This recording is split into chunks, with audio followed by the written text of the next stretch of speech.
a apresentação do Sr. Décio Iandoli Júnior, que aborda o tema do automatismo celular ao amor incondicional.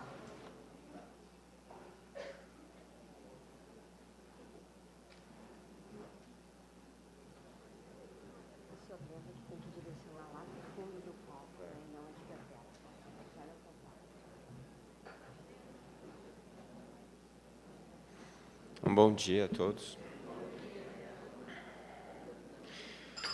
Vamos falar um pouquinho hoje de evolução. Como alguém muito íntimo nosso já disse, a evolução se dá em dois mundos. Não sei se já ouviram falar sobre alguma coisa a esse respeito. Mas ela se dá em dois mundos porque nós somos seres transdimensionais. Nós vivemos, enquanto encarnados, nós vivemos pelo menos em duas dimensões diferentes, na dimensão física e na espiritual. E o que acontece na dimensão física interfere na dimensão espiritual, e o que acontece na dimensão espiritual interfere na dimensão física. Nós existimos e coagimos, coexistimos e interferimos mutuamente nos dois mundos. E como nós estamos nesses dois mundos, as coisas que acontecem aqui, no plano físico, nos influenciam diretamente no nosso aprendizado, no plano espiritual. E o que acontece, o nosso estado espiritual, determina o nosso estado físico. Então, as coisas acontecem juntas. Mas, da mesma maneira que a gente pode observar, e a biologia já mostra muito bem isso para a gente, a evolução biológica, a gente falou alguma coisa sobre isso ontem, a doutora Malene falou. Então, a gente tem todo o conhecimento científico que mostra a competição, determinando a permanência ou não de características genéticas, como o Darwin colocou, o Wallace. Mas também algumas observações, como a de Lamarck, que tinha sido abandonada e agora está sendo retomada com a epigenética, de que a função faz o órgão. Quer dizer, a observação do que está acontecendo fisicamente tem que ter uma determinação prévia, e essa determinação era atribuída ao acaso. E o acaso não existe. Então, o cientista que acredita que alguma coisa aconteceu do nada, sem causa, não é um cientista. Porque o homem da ciência é aquele que quer saber as causas, e ele acredita que tudo tem uma causa, que nós observamos efeitos das coisas. Então, tem uma maneira da gente avaliar a evolução, e os espíritas são intrinsecamente evolucionistas. O que a gente fala o tempo inteiro? É da evolução, da evolução, da evolução. Só que a gente pensa na evolução do espírito, e a gente, às vezes, não se dá conta que essa evolução do espírito leva à evolução do corpo físico. E do mundo que está ao nosso redor também. Porque nós construímos esse mundo que está aí. Apesar da gente, como a gente falou ontem, sempre estar terceirizando as culpas, a gente faz parte desse processo de construção. A gente constrói o que está acontecendo dentro da nossa casa, a gente constrói o que está acontecendo no nosso bairro, no nosso trabalho, na nossa comunidade, no centro espírita e assim por diante. Então, a minha fala hoje ela é voltada para a parte da evolução que vai se dar lá, no plano espiritual, que é a parte que vai ser determinante para o que está acontecendo aqui, na parte física. Então, quando eu era moleque, a gente queria chamar alguém de burro, a gente falava que tinha QI de ameba. Não sei se vocês... O Gelson falou do QI ontem. Se a ameba tem QI, ela tem um automatismo celular. Na verdade, é um ser encerrado em uma única célula. Tem lá a sua membrana, tem as suas estruturas intracelulares, e existe uma maquinaria biológica, automática, que faz com que essa célula possa viver, se alimentar, excretar os catabólitos e se reproduzir.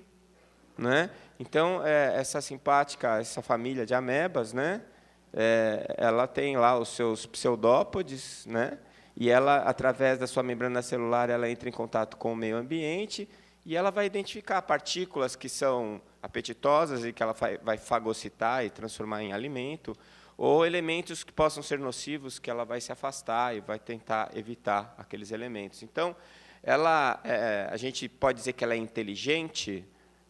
Conceitualmente, não. Aliás, o Gelson me ajudou bastante na palestra dele ontem, ele trouxe o conceito de inteligência. Então, conceitualmente, não. A gente pode dizer que é instinto? A gente vai ver daqui a pouquinho que não também. É um automatismo celular, é alguma coisa que existe dentro dessa condição biológica que ela existe, né? Bom, no processo evolutivo, o que vai acontecer é que estas células, esses seres unicelulares, eles vão acabar percebendo que, se associando, eles têm mais vantagem no meio, né? E, no processo, no crescimento da escala filogenética, né, na evolução das espécies, a gente sai dos seres unicelulares, a gente vai bater nas esponjas, sabe, esponja do mar? A esponja do mar é isso aqui que vocês estão vendo, ó. Cadê o indivíduo aqui? Difícil, né? Por isso eu trouxe um ilustre representante das esponjas do mar, que é o Bob Esponja, que foi idealizado. O desenhista do Bob Esponja é biólogo marinho, não sei se vocês sabiam disso, né? E ele queria fazer um desenho animado, e o herói dele, ele queria que fosse o mais humilde e primitivo dos mares. Ele pegou uma esponja. Como é que ele ia transformar isso aqui num personagem de desenho? Então, ele pegou uma esponja de cozinha e botou uma calça quadrada nela e está valendo, né? Mas o interessante das esponjas do mar é que é um indivíduo pluricelular, mas todas as células são exatamente iguais. Não existe diferenciação celular. Não existe a especialização das células, aquelas células que vão adquirir uma função específica. Então, é mais ou menos como se fosse uma comunidade bem pequena, né, uma vila, onde as pessoas que moram lá se ajudam, mas elas não têm uma especialidade. Todo mundo, mais ou menos, faz a mesma coisa. Quando a sociedade começa a ganhar complexidade, as pessoas vão adquirindo especialidades. E vai se adquirindo também uma codependência, não é? Então, se você mora em Porto Alegre e quer tirar o leite diretamente da vaca, eu não sei se vai conseguir deixar a vaca na sua vaga de garagem. Se os vizinhos vão deixar que isso aconteça, para você descer todo dia e ordenhar a vaca para pegar o leite, não é? Então, você vai ter que ter alguém que traga o leite para você, alguém que traga o queijo para você. Você pode até querer fazer o pão, mas é mais fácil atravessar a rua e comprar na padaria. E assim por diante, né? Isso acontece no crescimento da sociedade. Quanto mais complexa ela vai se tornando, ela vai ganhando muito mais capacidades, especialização, né? Então, se você quiser comer um sonho e você morar numa vila pequena, talvez você não consiga ninguém que saiba fazer aquilo lá, ou não encontre os ingredientes necessários para fazer, né? Agora, se você estiver morando numa cidade grande, você consegue facilmente um lugar para você comprar isso. Então, você ganha a especialidade, você ganha funções diferentes, mas você também aumenta a dependência dos indivíduos uns dos outros, né? Se tiver uma greve de lixeiro, vai ser um caos na cidade. Então, porque muita gente depende do trabalho daqueles profissionais. E é assim que a coisa vai andando, né? Esse ganho de complexidade. E aí, voltando no Bob Esponja, você vê que o desenho animado é bem sugestivo. Eu não consegui colocar junto aqui o Plâncton. O Plâncton é o maior vilão da história, e ele é um ser unicelular. Depois vem o Bob Esponja, depois vem a Estrela do Mar, que é o Patrick, e eu não sei se vocês assistem o desenho, ou assistiram, né? Ele é ingênuo, o Bob Esponja é ingênuo e puro. O Patrick, ele também é ingênuo, é meio burrinho, mas ele não é muito puro, não. Às vezes, se ele precisar sacanear o Bob Esponja, ele sacaneia, né? Ele é amigo peronomútil, né? E aí depois vem o Molusco, né? O Lula Molusco, já mal-humorado, já entra em contato com algumas realidades, é mais inteligente, mas bem mais infeliz. E aí depois tinha que vir os mamíferos. Como é que ele vai colocar um mamífero na fenda do biquíni? Fenda do biquíni é o lugar, né? Aí ele não teve dúvida, colocou um esquilo dentro de uma roupa de astronauta e está lá, que é a Sandy, que é a mais esperta e inteligente. Então, ele representou toda a escala evolutiva, né? Ou boa parte dessa escala evolutiva, trazendo até algumas reflexões, se você for parar para pensar bem, bem interessantes com relação ao comportamento desses personagens, né? Que a gente falou ontem do 0 de potencialidade, o 100 de potencialidade, 0 de desenvolvimento, que seria o nosso, até o plâncton que vem antes, que é o mal, mas é um mal tão ingênuo que ele não faz mal para ninguém, né? Até o mamífero esperto, inteligente, que sabe resolver todos os problemas e vive dentro de uma casa tecnológica no fundo do mar. Então, essa evolução da nossa inteligência, né, ela pode ser observada no nosso dia a dia. E, se você pegar o animal já como mamífero, por exemplo, essas células se especializaram, elas ganharam um grau de refinamento muito grande. Então, eu trouxe como exemplo aqui as células do músculo esquelético, que são células altamente especializadas, com a capacidade de gerar tensão, de gerar força, e que fazem com que a gente possa se movimentar, que a gente possa ficar em pé, vencer a gravidade e uma série de outras funções. Se a gente pegar a célula mais especializada que a gente conhece, que é o neurônio, é uma célula que chega ao ponto de abdicar de uma das funções básicas do automatismo celular, que é a reprodução. Né? A gente tem a neuroplasticidade, né? Ontem também foi falado, mas a gente descobriu que tem células-tronco que se transformam em neurônios, mas o neurônio, uma vez pronto, ele não se divide. Então, ela abre mão disso. O neurônio é uma célula tão especializada que ela só consegue comer glicose, ela não come mais nada, ela não consegue usar gordura, não consegue usar proteína. Então, se faltar glicose, seu cérebro para de funcionar, você desmaia. Né? Então, é uma célula de altíssimo grau de especialização. E isso é produto de uma organização, né, inteligente que dá ordem para a célula para que ela tome determinado caminho. O André Luiz define célula, aliás, a definição de célula do André Luiz é a melhor que tem em toda a biologia. Né? Animáculos infinitesimais domesticados. É exatamente isso que as células são.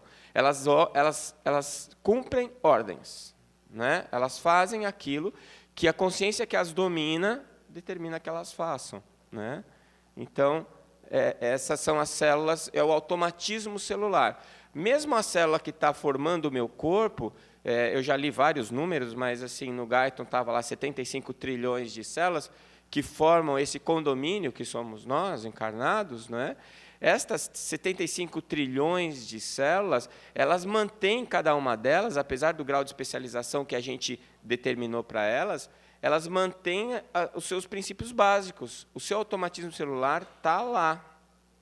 Então, a célula que está lá no meu intestino, que está no meu músculo, o meu neurônio, ele continua respirando, ele continua produzindo catabólitos, ele continua excretando, né? Ele vai fazendo as suas funções básicas, o automatismo está lá.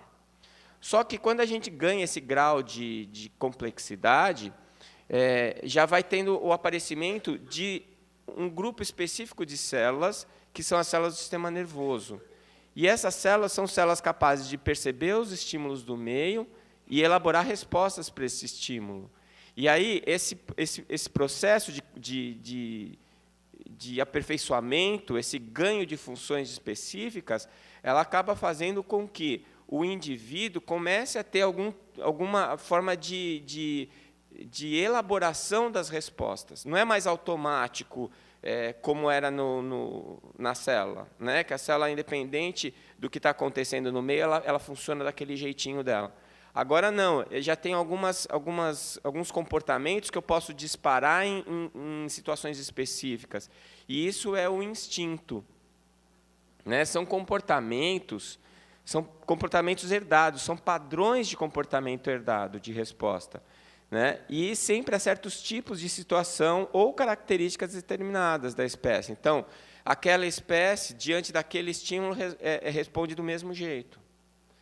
Né? O instinto, esses padrões aprendidos, né, eles são transmitidos geneticamente.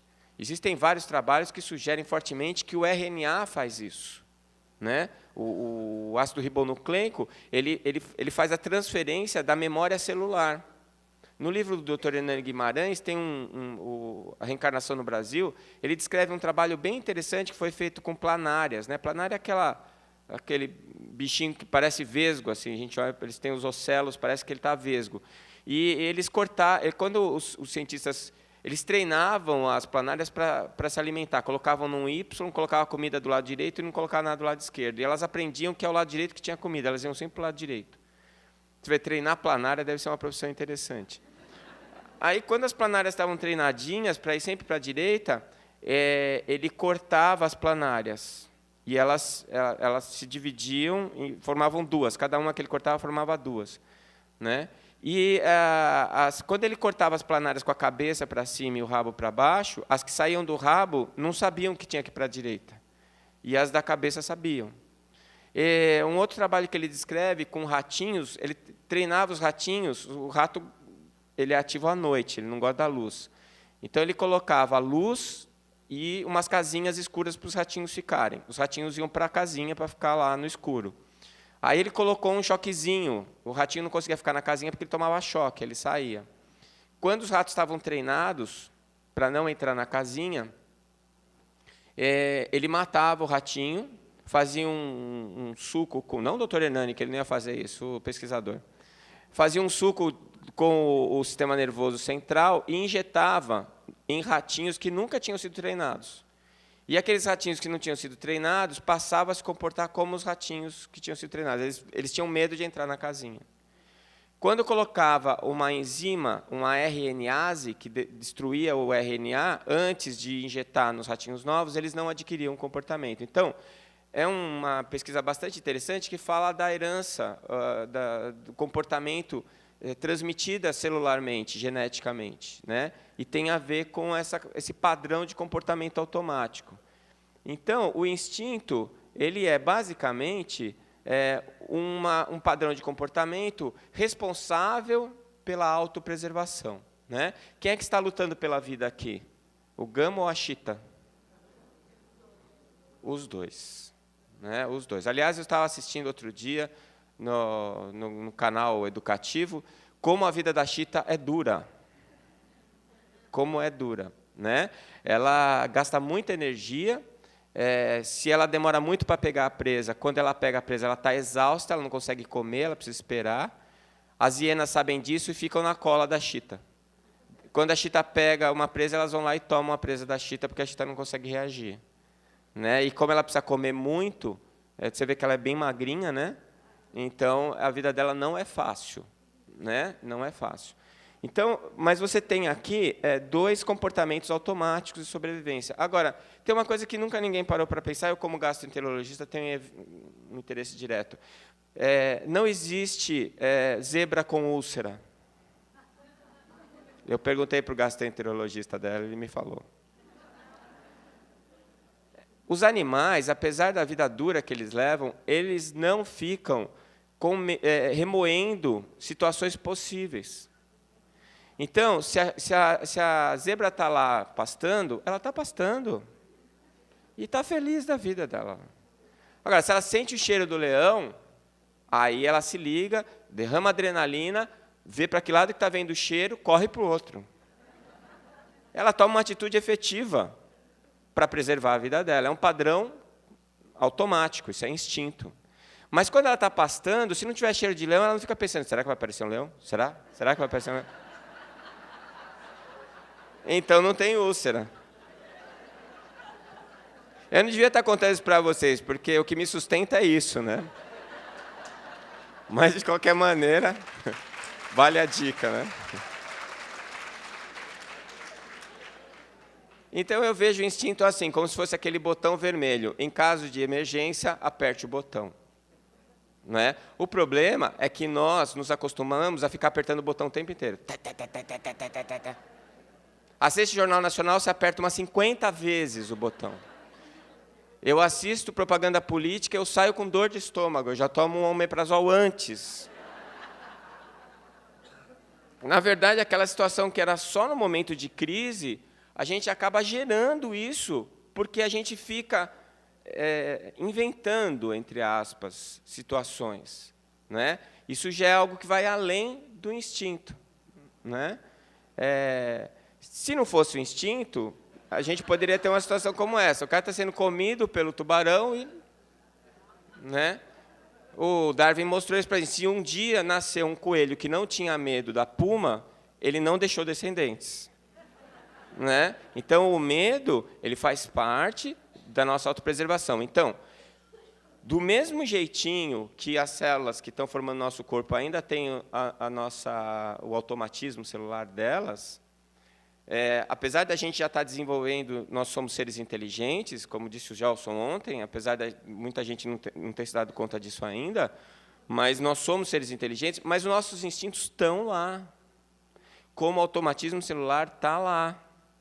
Então, a gente tem que perceber o seguinte, que o processo evolutivo ele vai construindo coisas novas em cima daquelas coisas iniciais. É como se você tivesse um prédio de 10 andares e você quisesse que o primeiro andar desaparecesse. Não vai desaparecer.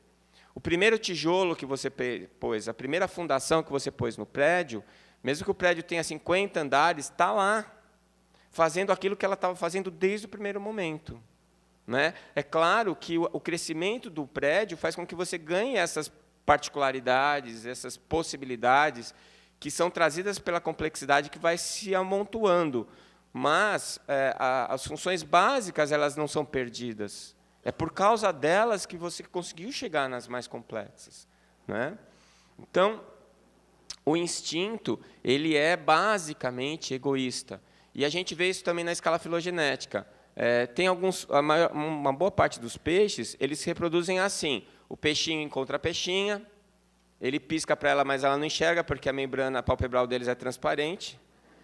E aí eles começam a namorar, ficam nadando um do lado do outro, ficam excitados, ela põe os ovos na água, ele elimina os gametas na água, acabou a paixão, cada um vai para o seu lado. E os ovos são fecundados na água e ficam abandonados, né, para ver se vai dar certo, porque eles ficam absolutamente abandonados. O que acontece? Alguns nascem, outros não. Os que nascem, alguns sobrevivem, outros não. Então, para você garantir que tem algum descendente, são 400 mil ovos, 200 mil ovos. Por quê? Porque vai morrer a maioria.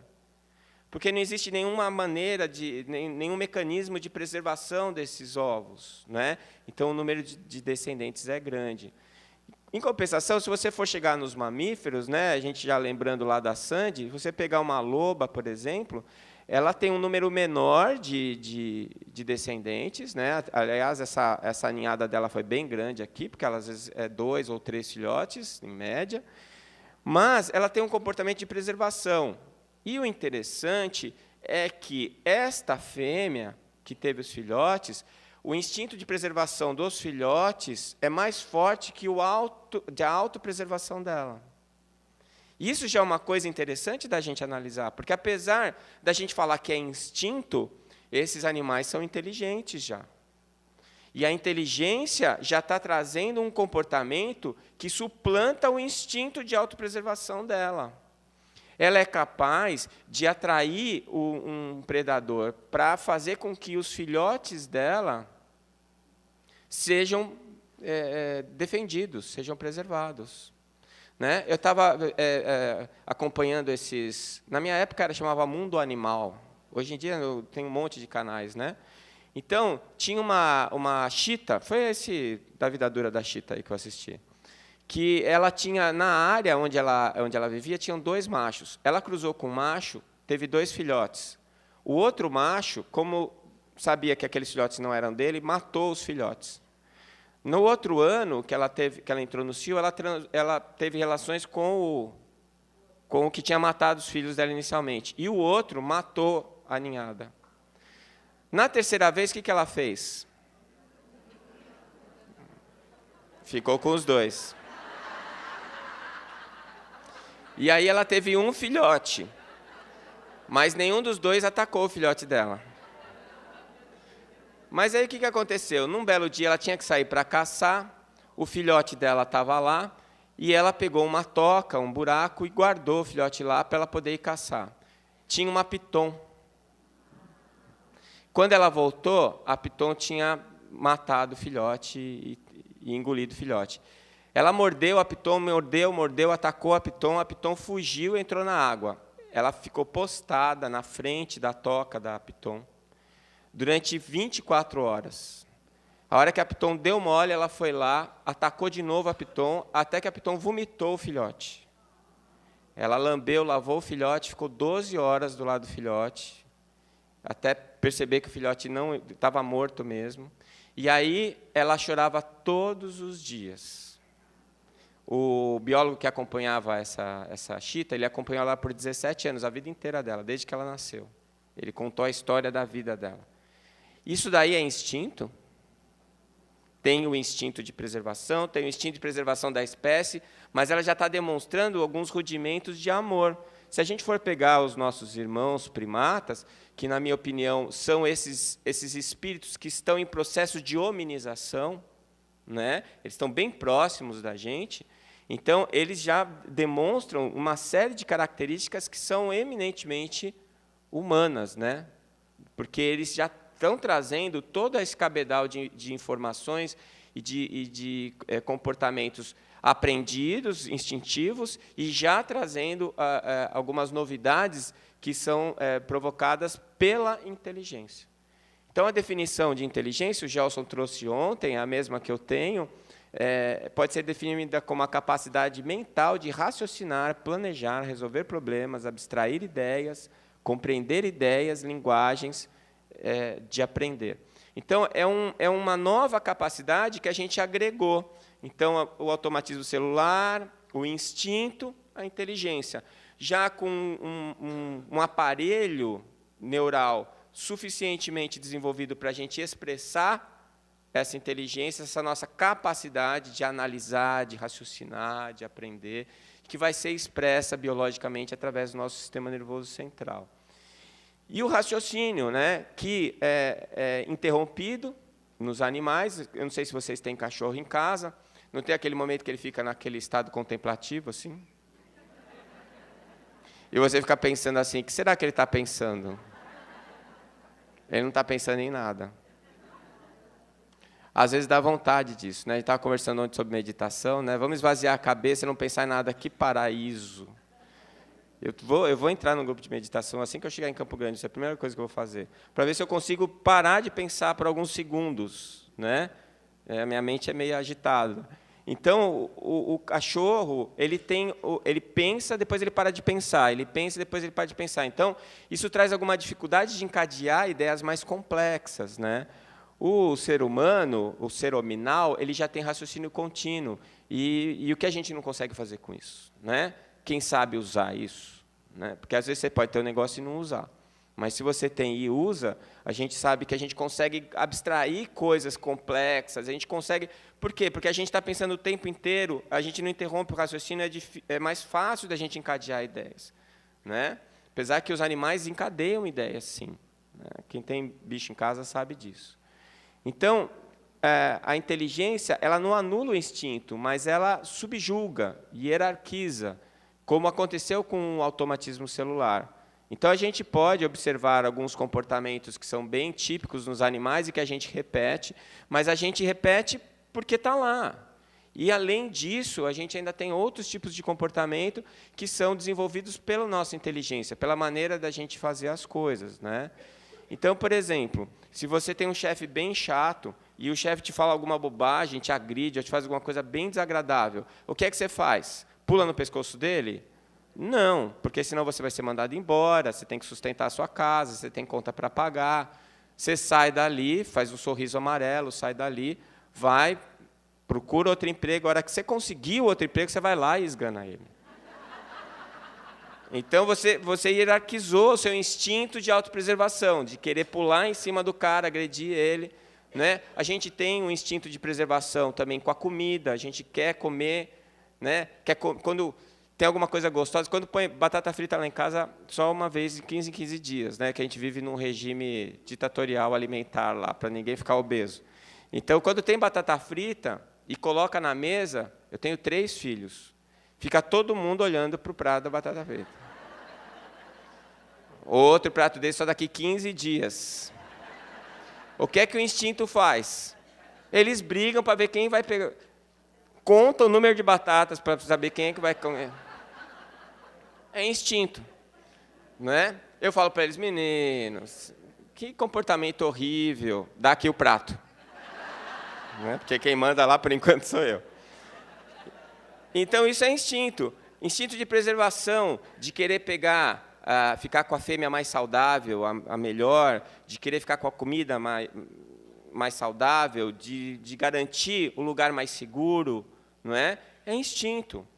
Eu não vou ofender ninguém aqui, mas por que as mulheres, a princípio, gostam dos homens mais fortes? Porque é onde está o macho que vai proteger a prole dela. Né? Só que a gente evoluiu, a natureza evoluiu, a sociedade evoluiu, e hoje, quem é o macho que garante a sua prole e o futuro da sua prole? É o bombadão? É o cara bombadão, aqui no bolso. Isso não é interesse, é instinto. Fique tranquila. Você precisa garantir o futuro da sua prole. Se ele for meio gordinho, usar óculos fundo de garrafa, não tem problema. Não é? Geralmente os bombadões hoje é o pessoal que faz educação física, coitado desse pessoal, ganha mal pra caramba, né? Rala o dia inteiro, o salário no final do mês minguadinho. Então você prefere o outro que não é tão bonito. Então vai mudando, mas aí é subjugando o instinto. Mas ele está lá, o instinto. Eu preciso de alguém que preserve a minha prole. Né? E assim as coisas vão caminhando. Aí acontece uma coisa interessante, né? Porque vejam vocês que desde o automatismo celular até agora, você está querendo se garantir, não é isso? Você está querendo se dar bem. Você está querendo preservar e ter conforto. E a sua prole, você ampliou um pouquinho o seu conceito de eu para a sua prole, mas continua você querendo que dê tudo certo. Então, na verdade, você está pouco se lixando para os outros. Né? Mas aí acontece uma coisa interessante, e que esses senhores aqui já perceberam. Né? Ele já mudou, né, esse pessoal. Mas os que substituíram ele, eu não sei se a gente evoluiu muito nisso. Né? Mas eles estavam pensando em quê? No outro? Eles estavam pensando em ajudar os menos favorecidos? É o princípio do cunhado, isso aqui. Se você se deu bem na vida e o seu cunhado não se deu bem na vida, não adianta nada, porque sua vida vai ser miserável. Porque ele vai na sua casa no final de semana, ele toma a sua cerveja, ele fica chorando as pitangas, vem te pedir dinheiro emprestado. E aí o que você faz? Você ajuda o cunhado, porque você gosta dele, porque ele casou com a sua irmã? Não, porque você quer se livrar dele. Vamos ser honestos, pessoal, é assim que a gente funciona. Não é? Então, quando você ganhou dinheiro e sua casa ficou muito bonita num bairro pobre, todo mundo fica com inveja e começa a querer te roubar. Aí você sobe o muro, você bota cerca elétrica, não é? Até que você percebe o seguinte, não dá para ficar num lugar em que só eu estou bem. Está todo mundo mal. Porque os caras que estão mal ficam me importunando e me atrapalhando. Aí eu vou fazer alguma coisa para ajudar quem está mal. Mas não é porque eu sou bonzinho, é porque eu quero me livrar deles. Teve gente que já tentou matar, não funciona. Porque não mata todo mundo. A gente se reproduz. Não é? Pobre se reproduz, não tem mais o que fazer, se reproduz. E aí o que acontece? Você precisa ter uma atitude de compensação. No caso dos países, se eu não dou uma ajuda mínima humanitária, a insalubridade que existe lá vai fazer aparecer doenças que ou que tinham desaparecido, ou doenças novas, ebola, AIDS, não é? E aí, o que acontece? Como lá está muito ruim, essa insalubridade e essa miséria faz com que esse pessoal migre para o seu país maravilhoso.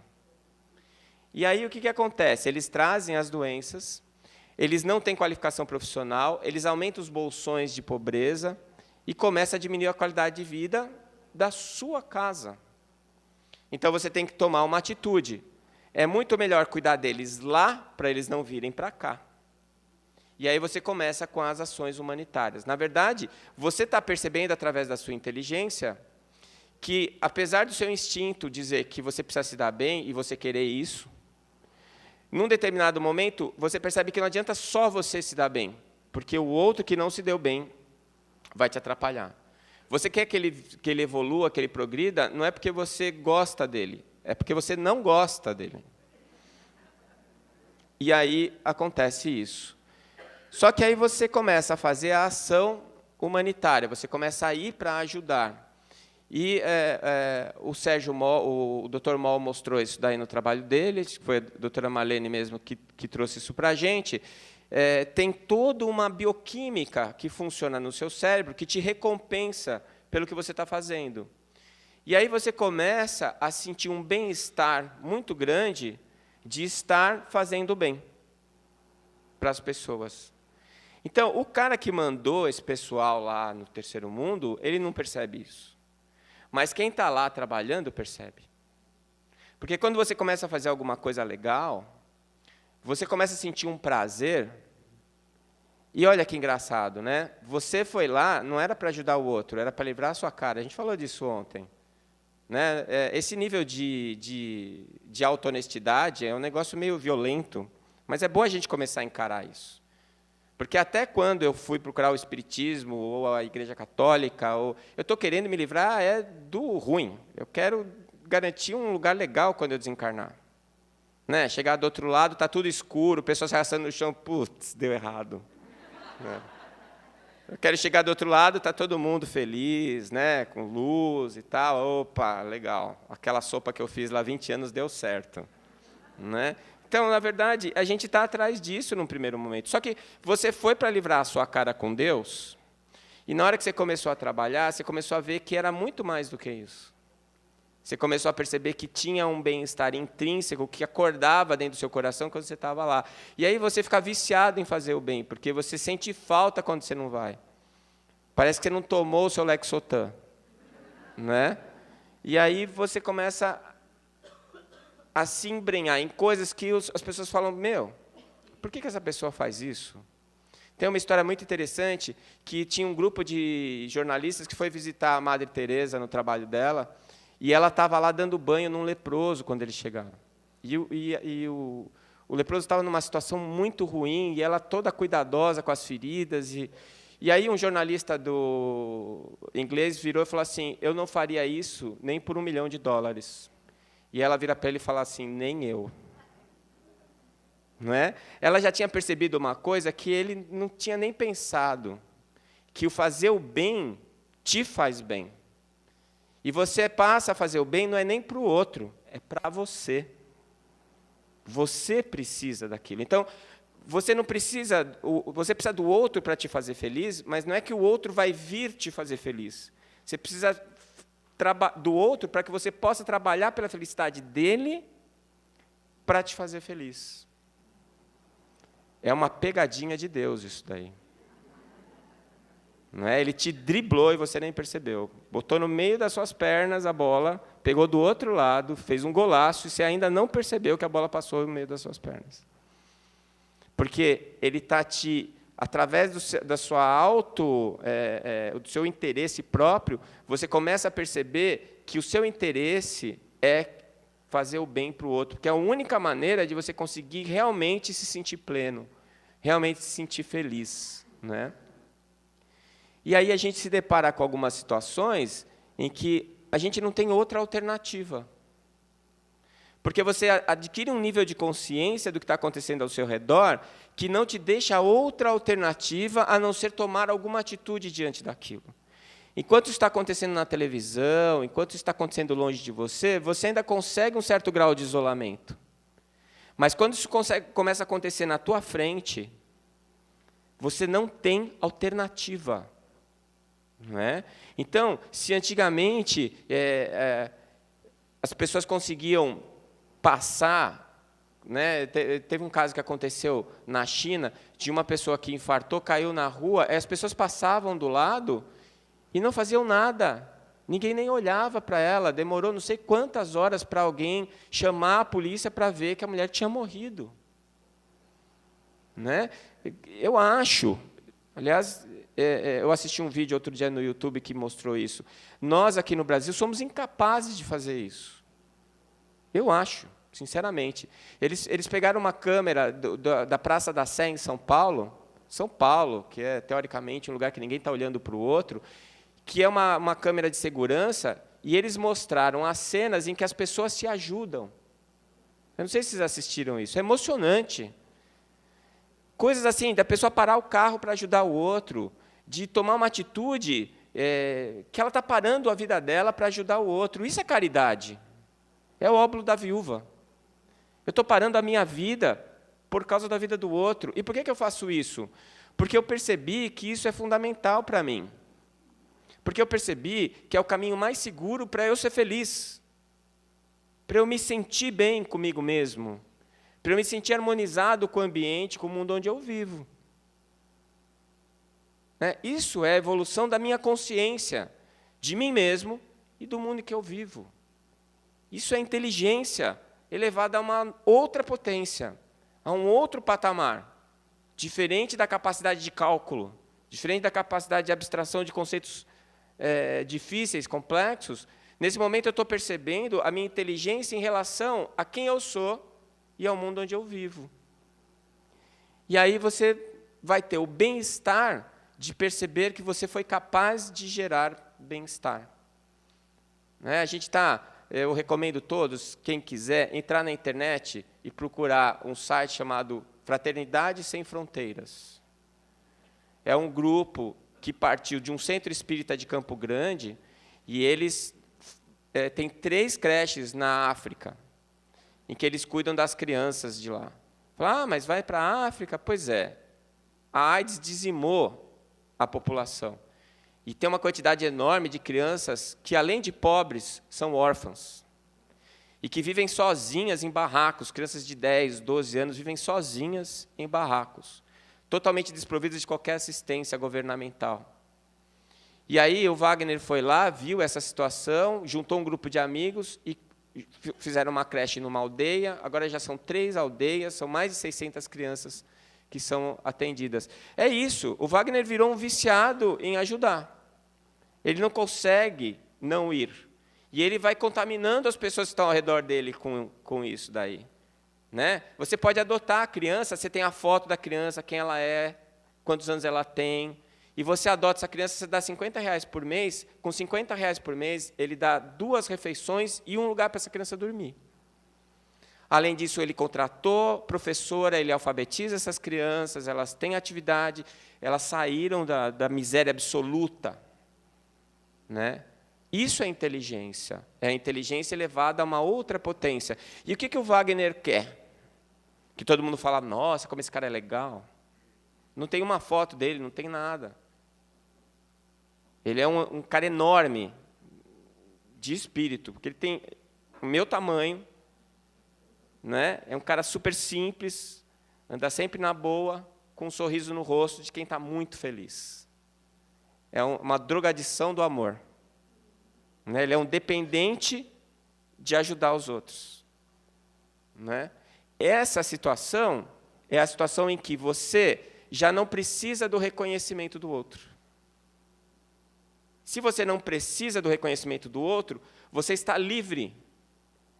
E aquilo que você dedica ao outro não exige condição, é incondicional. Chegamos lá. Esse é o tal do amor incondicional.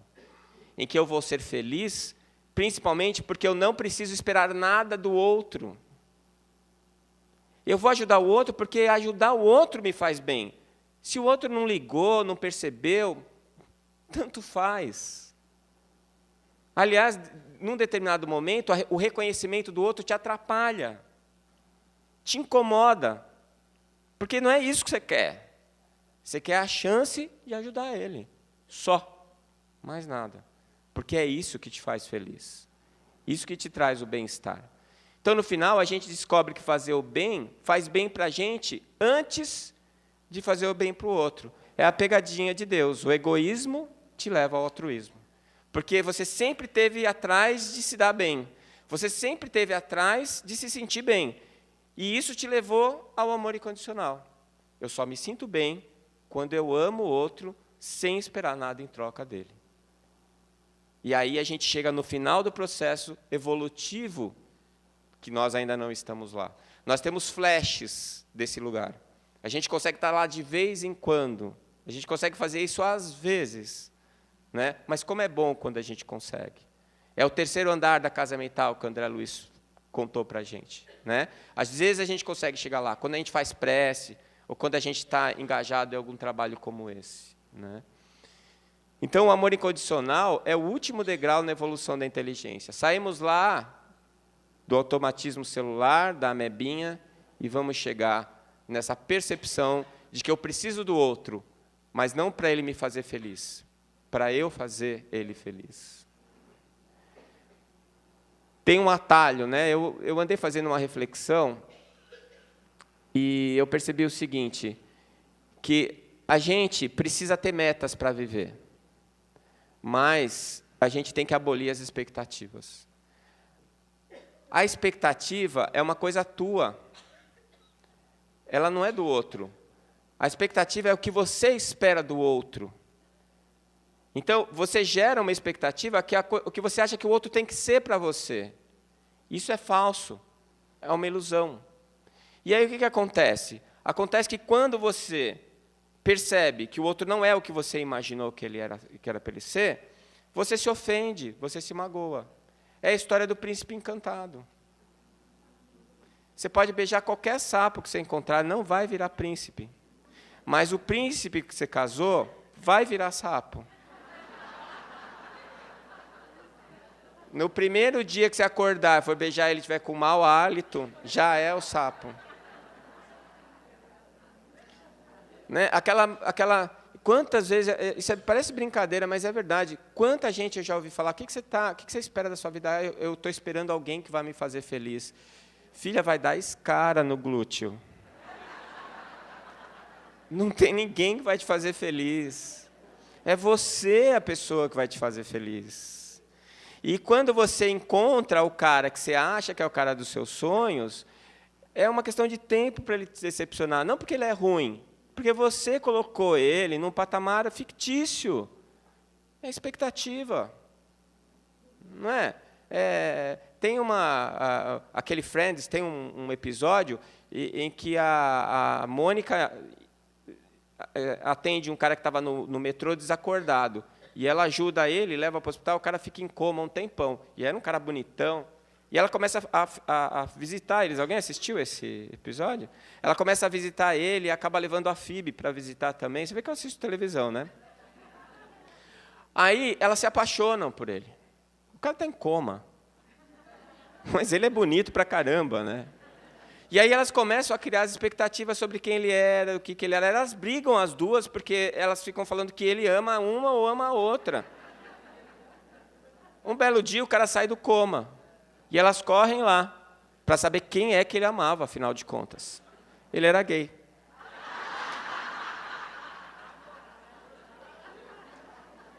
Quantas vezes a gente faz isso na nossa vida? Não é? Aquele emprego, aquele amigo. Não, quando eu comprar aquele carro, quando eu tiver a minha casa. Isso é expectativa. E a expectativa, ela é uma ilusão que gera frustração. A frustração leva à decepção, isso dá raiva.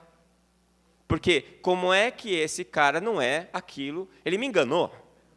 Não, foi você que se enganou. Foi você que se enganou. Eu estou falando sempre como sendo a mulher, porque as mulheres são mais românticas. Elas têm mais essa coisa da idealização.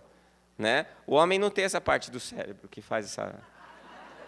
Ele é bem mais objetivo, nós nos livramos disso. Né? A evolução trouxe essa característica. Ou então está faltando, né? Nós vamos chegar lá, não sei. O Y, dizem que o Y é o X sem uma perna, né? A perna vai crescer um dia, vamos lá. Vamos ser Então, isso provoca mágoa, né? E nos faz infeliz. Então, o problema é viver com expectativa. Esse é um desafio. Faz uma lista dos seus problemas, só os básicos. Eu já fiz isso daí. O que é que me trazia... O que me incomodava? As coisas que me deixavam mais chateado, mais triste, mais preocupado, as coisas que ocupavam a minha mente. Tudo expectativa. 100% no meu caso. Eram coisas que eu esperava de pessoas ou situações que eu absolutamente não controlo.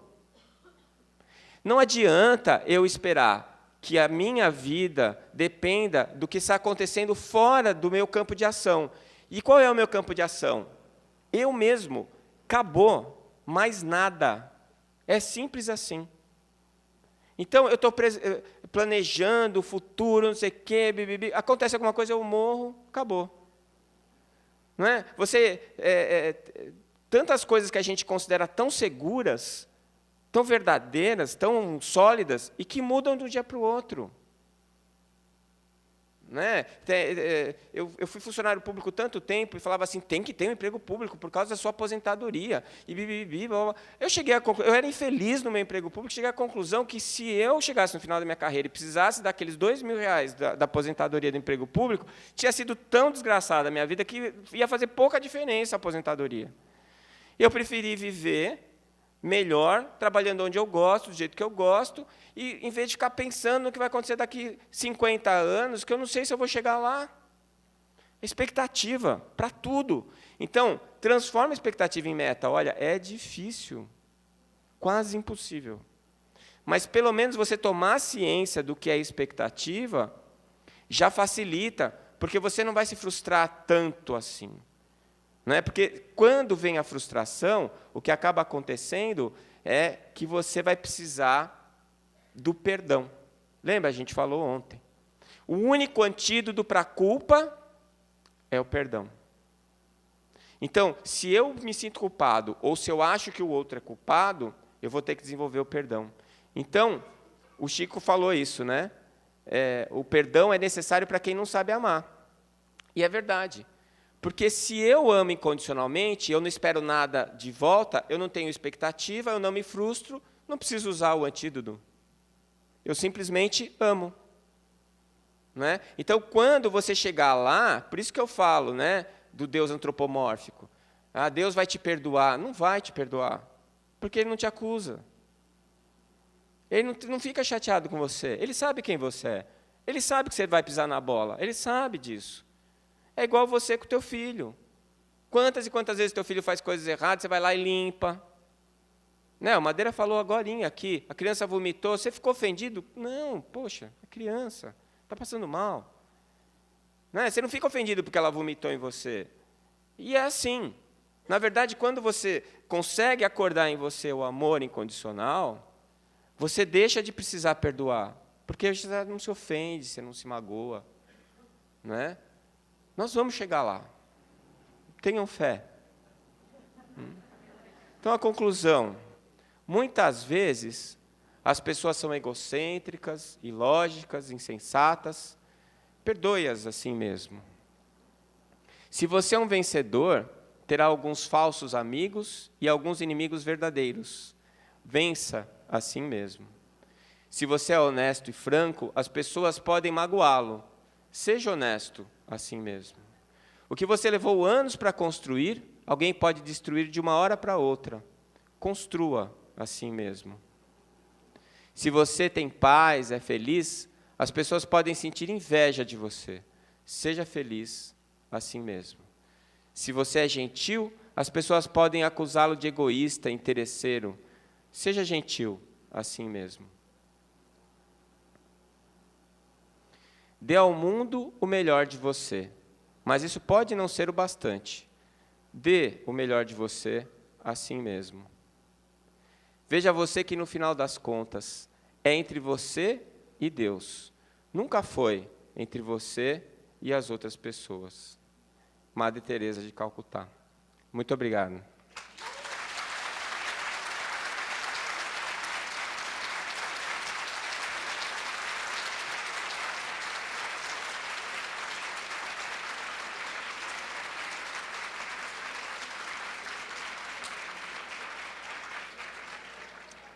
Nós agradecemos a